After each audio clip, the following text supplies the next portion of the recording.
তুমি বছরের পর বছর ধরে কঠোর পরিশ্রম করেছ, একটা স্থিতিশীল জীবন গড়ে তুলেছ এবং অন্যদের চেয়ে বেশি অভিজ্ঞতা অর্জন করেছ। তবুও এত কিছুর পরেও মনে হচ্ছে নারীরা তোমাকে উপেক্ষা করছে। যদি এটা তোমার সাথে সম্পর্কিত হয় তাহলে লক্ষ্য রাখো। এটা সস্তা কৌশল এবং দ্রুত সমাধানের বিষয় নয়। এটা মানসিকতার সেই পরিবর্তন সম্পর্কে যা নারীদের তোমাকে সেই পুরুষ হিসেবে দেখতে সাহায্য করবে যা তুমি সবসময় ছিলে এবং হতে চেয়েছিলে। এই ভিডিওতে আমি তোমাকে দেখাবো কেন তাৎক্ষণিক তৃপ্তির চেয়ে দীর্ঘমেয়াদী সমাধান বেছে নেওয়া সেই পুরুষকে সংজ্ঞায়িত করে যা নারীরা প্রশংসা করে।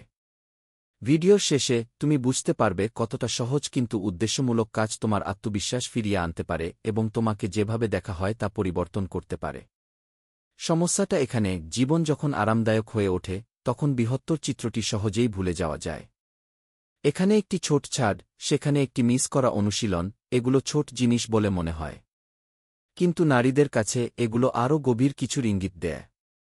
এগুলো শৃঙ্খলার অভাব এবং ইচ্ছাশক্তি হ্রাসের ইঙ্গিত দেয়া।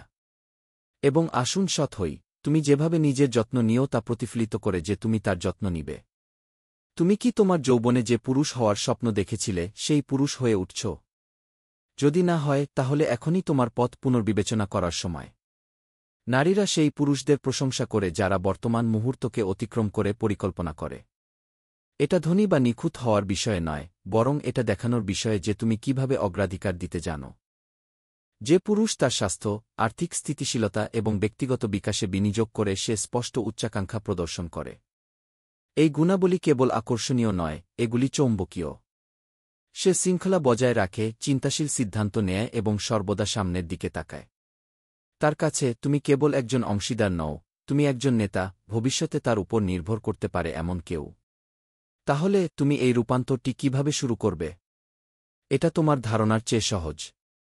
প্রথম ধাপ, তোমার অগ্রাধিকারগুলি নিরীক্ষণ করো। তোমার জীবনের কোন ক্ষেত্রগুলিতে মনোযোগ প্রয়োজন, স্বাস্থ্য, সম্পর্ক, আর্থিক? একটি ক্ষেত্র চিহ্নিত করো এবং উন্নতির জন্য সচেতন পদক্ষেপ গ্রহণ করো। মনে রাখবেন, নারীরা প্রচেষ্টা লক্ষ্য করে, পরিপূর্ণতা নয়। দ্বিতীয় ধাপ, আবেগকে উদ্দেশ্য দিয়ে প্রতিস্থাপন করো।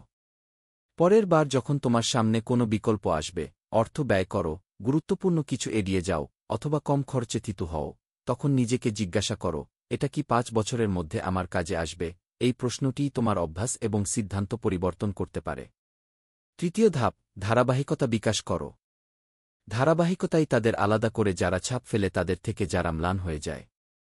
যখন একজন মহিলা তোমাকে প্রতিদিন তোমার লক্ষ্যের দিকে কাজ করতে দেখে, তখন সে বুঝতে পারে যে সে তোমার কথা এবং কাজের একজন পুরুষের সাথে আচরণ করছে।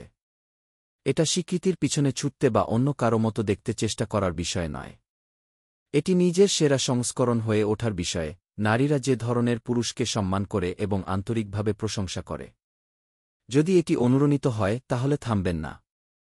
আমাদের চ্যানেলে সাবস্ক্রাইব করুন, যেখানে আমরা নারী এবং নিজেদেরকে আরও গভীরভাবে বুঝতে পারি। মন্তব্যে আমাদের বলুন কোন অভ্যাস তোমাকে সবচেয়ে বেশি পিছিয়ে দিচ্ছে এবং আজ তুমি কি পরিবর্তন করতে প্রস্তুত। আসুন একসাথে অর্থপূর্ণ কিছু তৈরি করি। মনে রাখবেন, দীর্ঘমেয়াদী দিকে মনোনিবেশ করার জন্য কখনই খুব বেশি দেরি হয় না।